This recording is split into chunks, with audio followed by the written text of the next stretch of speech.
Seat साहब, Peshawar high court आपको पता है इलेक्शन से पहले किस वजह से ख़बरों में रही कि अगर पाकिस्तान तहरीक इंसाफ को कोई रिलीफ चाहिए हो, चाहे वो 9 मई के वाक़यात में ज़मानत चाहिए हो या बल्ले का मामला लेकर रिलीफ, तो वो पेशावर हाई कोर्ट से रुजू करते हैं। इसलिए पेशावर हाई कोर्ट को सरसे में तनकीद का निशाना भी बनाया। शहबाज शरीफ साहब ने, मौलाना फजलुर रहमान ने, इन सियासी रहनुमाओं ने सहूलत कारी का इल्ज़ाम पेशावर हाई कोर्ट पर आयद किया था। लेकिन आज जब मखसूस नशिस्तों के हवाले से दरख्वास्तों की समाअत हुई पेशावर हाई कोर्ट में, तो 5 रुकनी लार्जर बेंच ने वो दरख्वास्तें सुन्नी इत्तेहाद काउंसिल की खारिज कर दी और कहा कि आपका इस पर कोई हक नहीं है। वहाँ पार्लियामेंट्री पार्टी और पॉलिटिकल पार्टी इसकी डेफिनेशन पर भी बहस होती रही। बैरिस्टर अली ज़फ़र ने भी दलाइल दिए। बात यह है कि आपने बहुत अरसा पहले जब ये मामला छिड़ा था मखसूस नशिस्तों का कि मिलेंगी या नहीं मिलेंगी, तब पेशगोई की थी। क्या कहा था आपने, वो शामिल करते हैं पहले शो में। लीगल पोजीशन बनती है जी। वो आप चैलेंज करेंगे, लड़ाई झगड़े होंगे, मगर ये मुमकिन नहीं है कि सीट्स मिलेंगी। और अगर ये हाई कोर्ट और सुप्रीम कोर्ट पे भी जाएंगे तो वहाँ यही फैसला आएगा। ओके। और मेरा ख्याल है इनको नहीं मिलनी वो सीट्स। तो नहीं मिली उनको वो सीट्स, लेकिन उसके बाद सुप्रीम कोर्ट जाने का इरादा जाहिर कर दिया गया पाकिस्तान तहरीक इंसाफ की जानिब से। क्या कहेंगे आप? सिंध हाई कोर्ट में भी मामला है, इधर लाहौर हाई कोर्ट में भी लगी हुई है दरख्वास्त, क्या होगा? देखिए, स्टेक्स बहुत हाई हैं इस्टेब्लिशमेंट के, और जो इस वक्त PDM की गवर्नमेंट है, बहुत हाई स्टेक्स हैं। बहुत एक नया प्रोजेक्ट शुरू हुआ है, इसको डिरेल करने की इजाज़त नहीं दी जाएगी। और अगर PTI का ये ख्याल है कि वो उन्हें इंसाफ मिलेगा जिसे वो इंसाफ समझते हैं, वो नहीं होगा। इंसाफ मिलेगा मगर उससे वो खुश नहीं होंगे, क्योंकि वो एक खसूसन एक किस्म का इंसाफ चाहते हैं जिसके साथ उनकी मनपसंद इंसाफ आपकी मुरादी है। तो ये देखिए, जब ये फैसला हुआ ना, 2-3 फैसले जो पहले हुए हैं उससे अब आपको अगला रास्ता नज़र आना चाहिए। जितने मर्जी आप अदालतों में जाके खटखटाएं, जब ये फैसला हुआ कि आपको सिंबल नहीं मिलना, समझिए कि उस वक़्त ये फैसला हो गया था कि यू आर आउट, आपको अंदर नहीं आने देना, और आप जितनी मर्जी कोशिश कर लें इधर से उधर से, कोई सहूलत नहीं मिलेगी आपको जी। तो वही हो रहा है। उसके बाद वो केसेस इलेक्शन से पहले आपको पता कन्विक्शंस हो गई, 1, 2, 3 हो गई मेरा ख्याल है जी। 3 हो गई। हाँ, तो फिर उसके बाद प्री इलेक्शन में जो कुछ हुआ, इलेक्शन की रात को जो कुछ हुआ जी, तो ये तो एक मैं समझता हूँ कि प्रोजेक्ट फुल थ्रॉटल चल रहा है, और प्रोजेक्ट को डिरेल होने की इजाज़त नहीं होगी, कोई नहीं कर सकेगा। अच्छा, ये प्रोजेक्ट चलेगा, खान साहब जो है अंदर रहेंगे, PTI जो है अगर गड़बड़ करेगी तो मार पिटेगी। और ये बिल्कुल उसी किस्म की है, थोड़ा पैमाना ज़्यादा सख्त है जो कि नून लीग के साथ हुआ 17-18 में, तो वो अब इधर हो रहा है, थोड़ा सा ज़्यादा हो रहा है। और थोड़ा सा नहीं, इस्तीफा जिससे कहते हैं ना, थोड़े कड़ाके निकल रहे हैं। अच्छा। तो इसलिए मुझे बिल्कुल कोई तवक्को नहीं है कि जी कोई रिलीफ मिलेगी PTI को। अच्छा, कहते हैं ना वो कुछ शहर दे लोग भी जालम सन, कुछ सानू मरन दा शौक भी सी, जो तुसी कहंदे पे हो कि जे गड़बड़ करेंगे तो इन्हां नूं कुट पेगी। अपनी स्ट्रेटजी को भी तो कुट पड़ी। जैसे ये फैसला आया नशिस्तों के हवाले से, तो सारे लोग सोच में पड़ गए कि सुन्नी इत्तेहाद काउंसिल की तो कोई सीट ही नहीं थी असेंबली में, मजलिस वहदतुल मुस्लिमीन के साथ जाते जाते एकदम ये डिफ्लेक्ट क्यों हो गए? क्या वजह बनी ये फैसला, क्यों चेंज किया? देखिए, बड़े अफसोस की बात है कि आज यही कहा जा रहा है, अदालत वाले यही कह रहे हैं कि आपकी पार्टी तो, जिस पार्टी को आपने अपनाया उसने तो इलेक्शन नहीं लड़ी, उनके जो एक बंदा था उसने तो इंडिपेंडेंट के तौर पर लड़ा।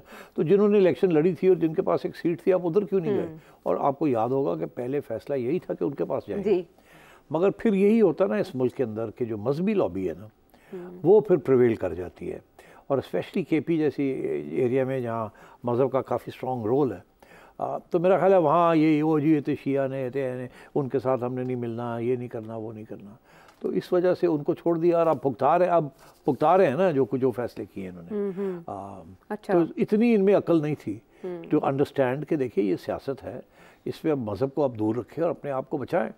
मगर नहीं, इन्होंने शुरू में सोचा, फिर किसी ने आके कहा होगा, ओ ना ना ना ना, we don't want to be linked with them, ओ जी ये हो गया, ओ जी हो गया। ये इस मुल्क की प्रॉब्लम है कि आप आधे पाकिस्तान को तो पूरा मुसलमान मानते नहीं हैं, और इस किस्म की बात। और तो ये हम जब बड़े हो रहे थे तो ऐसी चीज़ें नहीं थी। ये नया पाकिस्तान है जिसको मैं तो नहीं पहचानता, जिसके अंदर ये सारी फ़िरका वारियत और ये सब कुछ चल रहा है। और इमरान खान जैसा शख्स जिसकी पार्टी लिबरल पार्टी को, खान खुद जो है वो मजहबी ज़रूर है मगर वो सियासत में मज़हब को नहीं लाना चाहता जिस तरीके से मजहबी जमातें लाना चाहती हैं। बातें करता है, यू टर्न्स लेता है, मगर उसका ड्रामा है, otherwise he is very westernised. तो इसलिए मैं ये समझता हूँ कि ये बड़ा अफसोस है कि पीटीआई ने उस जमात को नहीं अपनाया। अगर कर लेते तो उसका बहुत स्ट्रॉन्ग मैसेज भी जाना था, एक अच्छा मैसेज जाना था, और फिर आज ये जिस किस्म के प्रॉब्लम्स उनको होने ये ना होते। वो तो मिलते भी रहे सरबराह मजलिस वहदतुल मुस्लिमीन, उनकी तो मुलाकातें भी होती रही, बल्कि वो तो हाईकोर्ट से रुजू करते रहे कि हमें मुलाकात की इजाज़त दी जाए। इस टेक्निकल बुनियाद पर नॉकआउट हुए कि है ही नहीं आपकी असेंबली में सीट। तो अगर ऐसा ना होता, मजलिस वहदतुल मुस्लिमीन के साथ मिले होते, तो ये वाली बुनियाद ही ना बनती। ये जो टेक्निकल नॉकआउट्स होते हैं ना, ये सबके साथ हो जाते हैं जब वक्त आता है ना। अच्छा। तो ये आप देखिए ना, वो इकामा, उसके लिए तो मेरा ख्याल लंबा ही टेक्निकल बनाना पड़ा उसको नॉकआउट करने के लिए। जी, वो पनामा से रास्ता लेते इकामा, फिर तनख्वाह का मामला। ये जो है कि जी फॉरेन फंडिंग जी कितने साल चली, 7 साल लेके बैठे रहे कि जब वक्त आएगा तो ढा। उससे पहले कोई फैसला नहीं आया, कोई कुछ नहीं आया।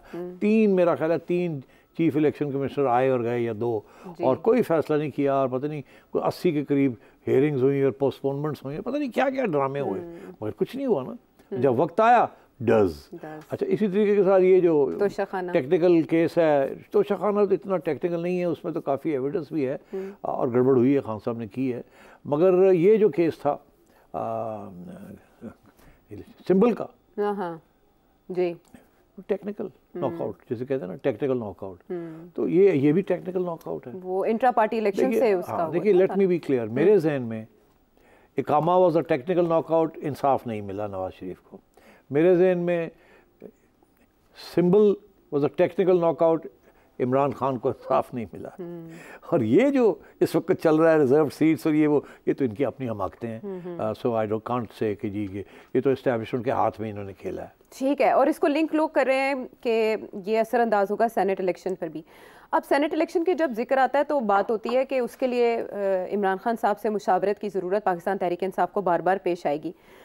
आपने एक प्रेडिक्शन की थी जो लिंक होती है मुलाकातों के साथ, वो थी अडयाला जेल के हवाले से कि उस पर अटैक की गई और कुछ टेररिस्ट जो हैं वो अरेस्ट भी हुए हैं कुछ मवाद के साथ। वो पेशन गोई क्या थी, क्या फरमा रहे थे आप, वो शामिल करें जी। अगर ये थ्रेट अगर है अडयाला जेल, हाँ बिल्कुल, ये तो फिर ये इस्तेमाल किया जा सकता है ना, ये थ्रेट है, तो इसलिए हम खान साहब को सेफ प्लेस पे ले जा रहे हैं। बिल्कुल। तो ये एक चीज़ मुझे मेरे खटकी। मैंने फिर जो फ़ोन उठाया अपनी चिड़िया को, इधर आओ, जाके पता करके आ। और कहा सर होने हुक्म, उड़ गई वो। अच्छा। उड़ के वापस आ गई, कहने लगी सर मैंने सारी IB को भी चेक कर लिया है, मैंने पुलिस से भी पूछ लिया है, मैंने जो एंटी टेररिस्ट हमारे अदारे हैं उनसे भी पूछ लिया। कहने ना सान तो कोई पता ही नहीं, ऐसी कोई गल ही नहीं हुई, कोई बंदे नहीं आए अफगानिस्तान, तो कोई हथियार नहीं मिले, कोई उन्होंने कोई मैप शैप नहीं सन। ये तो लगाई गई है खबर। खबर ये लगाई गई है, लेकिन खबर के बाद जो पाबंदी लगाई गई है वो इसीलिए खबर लगाई थी ना। हाँ। ताकि पाबंदी लगे। तो इसीलिए लगाई थी। हाँ, महकमा दाखिला में एंट्री होती है किसी की, फिर महकमा दाखिला की जानिब से अगला सवाल जो है, जो लोग जिसके ऊपर लोग अब तबसरे कर रहे हैं कि ये पाबंदी लगाई क्यों, क्या वजह क्या थी? एक्चुअली वो ये वजह है अमन-ओ-मान की, दहशतगर्दी के खतरात वजह, या इमरान खान साहब वजह? तो यही मैं पूछ रहा हूँ, लोग कोई यकीन नहीं करता कि कोई दहशतगर्दी का मसला है। सारे यही इस वक्त जो एंकर्स हैं और जो रिपोर्टर्स हैं और जो तज्ज़ियाकार हैं और जो सियासतदान हैं, यही कह रहे हैं कि इसका मकसद क्या है, खान को पाबंद करना, लोगों से मुलाकात करने से रोकना, क्या वजह है इसकी? या ये 15 दिन के अंदर कोई और ड्रामा होने वाला है? अब ड्रामे तो 2 ही हो सकते हैं ना, एक तो ये कि ये लोग जाते हैं, खान को मिलते हैं, फिर आके बड़े दंदना के बयान देते हैं, फिर एक स्ट्राइक का कर देते हैं, फिर ये कर देते हैं, फिर वो कर देते हैं, और खान जो है वो जिंदा है, क्योंकि जैसे ही उसकी बात होती है तो खान जिंदा हो जाता है। ऐसे ही है ना, अब तो वो AI भी इस्तेमाल कर रहे हैं खान को जिंदा करने के लिए, ऐसे ही है ना। तो खान की बातें जो है हर रोज़ बाहर आ रही हैं कोई ना कोई।